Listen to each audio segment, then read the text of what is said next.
जय गुरु जी। संगत जी गुरु जी की कृपा, गुरु जी के आशीर्वाद से आज का जो सत्संग हम आपके साथ शेयर करने जा रहे हैं वो सीमा आंटी का सत्संग है। बहुत प्यारा सत्संग है, ब्लेसिंगफुल सत्संग है। तो मेरी विनती है सभी गुरु परिवार से कि आप सत्संग को अंत तक सुनिए, ध्यान से सुनिए, पूरा सुनिए। सत्संग का मतलब होता है सत्य का संग, और सत्संग की प्राप्ति हमें जब ही होती है जब गुरु कृपा होती है। तो हम सभी बड़े भाग्यशाली हैं कि हम पे गुरु कृपा हुई और सत्संग सुनने का हमें मौका मिला। इसके लिए हमें निरंतर गुरु जी का शुक्राना करना चाहिए। संगत जी, दुख और सुख हमारे जीवन में आते हैं और जाते हैं, लेकिन जब दुख हमारे जीवन में आता है तो प्रलय लेकर आता है। उस समय हमारे जीवन की जो नाव होती है वो ऐसे सागर में डूब रही होती है जहाँ पे हमें दूर दूर तक अंधेरा नज़र आता है। ऐसे में अगर हमारे सर के ऊपर गुरु जी की छत्र छाया है, गुरु जी का आशीर्वाद है, उनकी ब्लेसिंग्स है, तो उस डूबती हुई नाव को भी किनारा गुरु जी महाराज देते हैं। और जो हमें चारों तरफ अंधकार का प्रकाश दिखता है उसमें गुरु जी सिर्फ प्रकाश ही प्रकाश भर देते हैं। तो इसीलिए साथ संगत जी, मेरी विनती है कि आप सत्संग को ध्यान से सुने, श्रद्धा भाव से सुने, अंत तक सुने। और अगर आप भी अपने सत्संग अनुभव शेयर करना चाहते हैं तो हिंदी में साफ राइटिंग में आप अपना सत्संग लिख कर हमारी जीमेल आईडी पर सेंड कर सकते हैं, ताकि आपके द्वारा सुनाए गए सत्संग से जो भी गुरु जी महाराज की नई जुड़ने वाली संगत होगी उन्हें गुरु जी के कल्याण, महिमा, अनुभव के बारे में ज़्यादा से ज़्यादा पता चलेगा।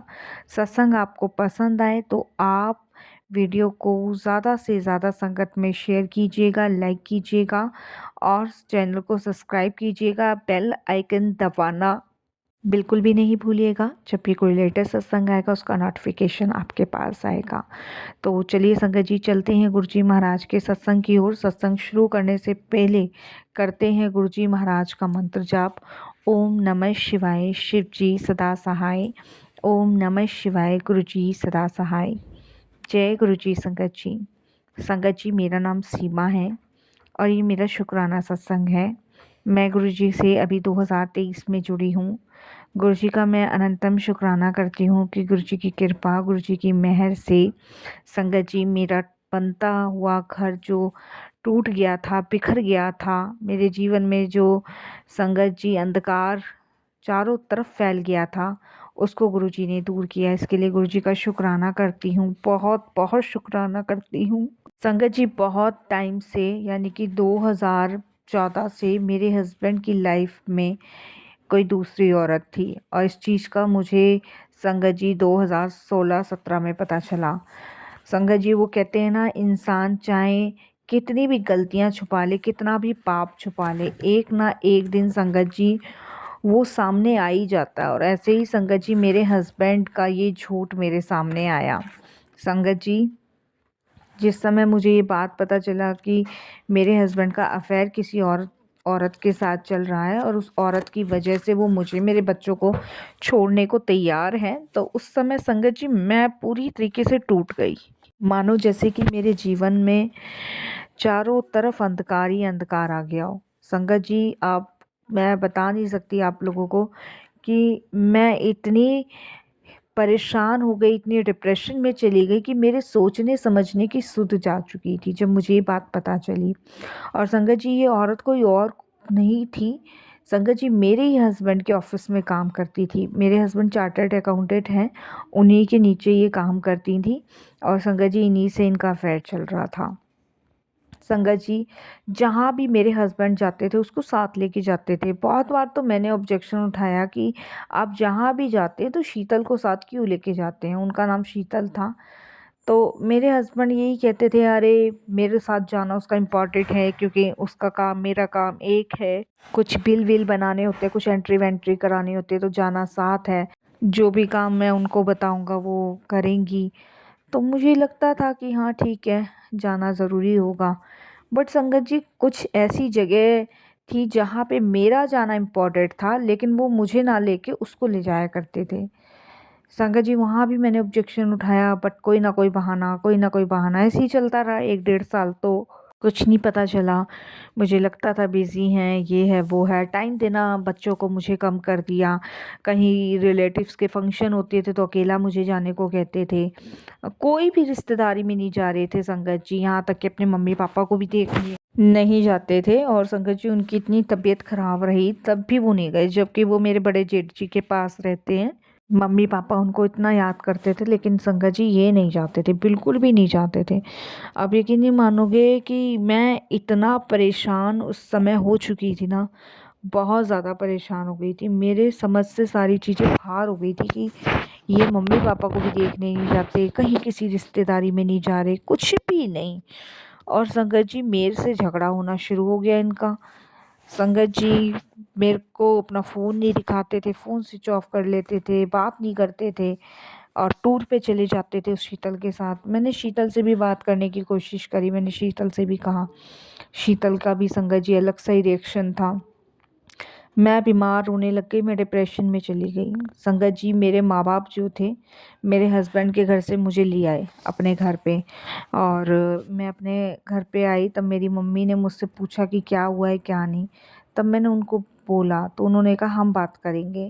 संगत जी मेरे पेरेंट्स ने मेरे हस्बैंड से बात करी, मेरे सास ससुर ने भी बात करी, तो मेरे हस्बैंड ने मेरे पेरेंट्स के सामने क्लियर कह दिया कि मुझे इससे डिवोर्स चाहिए, मैं इसके साथ नहीं रहना चाहता और जो भी खर्चा होगा वो मैं दे दूँगा, जितना भी पैसा चाहिए होगा वो दे दूँगा, बट मैं नहीं रहना चाहता। और मेरा मन, मेरा दिल जो है अब शीतल के पास है। इन्होंने संगत जी इस तरीके से ये बात कही।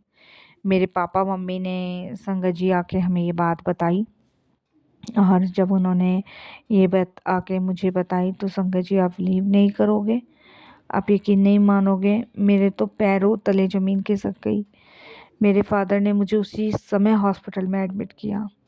बहुत कलेश हुई, लड़ाई हुई और संगत जी अभी हमारा डिवोर्स नहीं हुआ है। अभी संगत जी कोर्ट में केस चल रहा है, मैं भी जाती हूँ, वो भी जाते हैं। उनकी शादी नहीं हो पाई है उससे, शीतल से, क्योंकि जब तक मैं डिवोर्स नहीं दूंगी। मैं परेशान रहती थी संगत जी, टेंशन में रहती थी। 2 छोटे-छोटे बच्चे थे मेरे, जॉइंट बॉय हुए थे मुझे संगत जी। और मैं इतनी टेंशन में रहती थी, बहुत टेंशन में रहती थी सास संगत जी, मैं आपको बता नहीं सकती। पेरेंट्स के घर में मेरी मम्मी मुझे संभालती थी, बहुत संभालती थी संगत जी, बट कोई फ़ायदा नहीं, मुझे समझ नहीं आती थी। मैं संगत जी अपने पेरेंट्स के पास दिल्ली शिफ्ट हुई, यहीं पे मेरे बच्चों का एडमिशन हुआ, यहीं मैं पढ़ा रही हूँ, इधर केस चल रहा है। संगत जी मेरे हस्बैंड मुझे सब कुछ देने को तैयार है, सब कुछ, रुपए, पैसे, घर, सब कुछ देने के लिए तैयार है, बट वो मुझे कहते हैं सिर्फ डिवोर्स दे दो। और संगत जी मैं ये सब कुछ नहीं लेना चाहती, कुछ भी नहीं लेना चाहती। मैं सिर्फ यही कहती हूँ कि तुमने मुझे चीट क्यों किया? तुमने सिर्फ अपनी खुशी के लिए तुम उस लड़की से शादी करना चाहते हो, तो बच्चों को ऐसे ही छोड़ना चाहते हो। इतना टाइम मैंने तुम्हारे साथ स्पेंड किया शादी के बाद। मेरी कोई लव मैरिज नहीं हुई, अरेंज मैरिज नहीं हुई, तुमने मुझे इतना बड़ा धोखा कैसे दिया? तो संगत जी मैं उनको डिवोर्स नहीं दे रही हूँ। और गुरुजी के साथ मैं अभी जुड़ी हूँ। और सच में संगत जी मैं तो पागल हो चुकी थी। ये तो गुरुजी ने ही मुझे संभाला हुआ है, गुरुजी ही मेरा साथ निभा रहे हैं, हर एक परेशानी, हर एक दुख से बाहर निकाल रहे हैं। ये सिर्फ गुरुजी की मेहर, उनकी कृपा है। नहीं तो मुझे नहीं पता संगत जी अब तक मेरा क्या हुआ होता, क्या हुआ नहीं होता, मुझे खुद भी नहीं पता। पर संगत जी एक औरत ने दूसरी औरत का हंसता खेलता परिवार बिगाड़ दिया। इतने समय तक मेरे पति ने मुझे धोखे में रखा, इतना चीट किया। संगत जी आप समझ नहीं सकते कि एक औरत के दिल पे, दिमाग पे क्या असर होता है। और वही असर संगत जी मुझ पे हुआ। मेरे दिल दिमाग पे जो गहरा सदमा पहुंचा वो मुझे पता है। बस मैं शुक्राना करती हूँ गुरुजी का कि उन्होंने अपने चरणों से जोड़ा। और संगत जी मैं सत्संग में जाती हूँ, गुरुजी से उम्मीद है कि गुरुजी बस इनकी बुद्धि सही हो जाए और ये वापस से अपने घर मुझे लेके जाएं। क्योंकि संगत जी देखिए मैं तलाक तो नहीं दूंगी, मैंने गुरुजी को भी कह दिया है कि मैं तलाक नहीं दूंगी। क्योंकि संगत जी मैं तलाक क्यों दूं? मैंने कोई गलती थोड़ी ना की है, और आगे मैं कैसे अपने अकेले बच्चों को पालूंगी?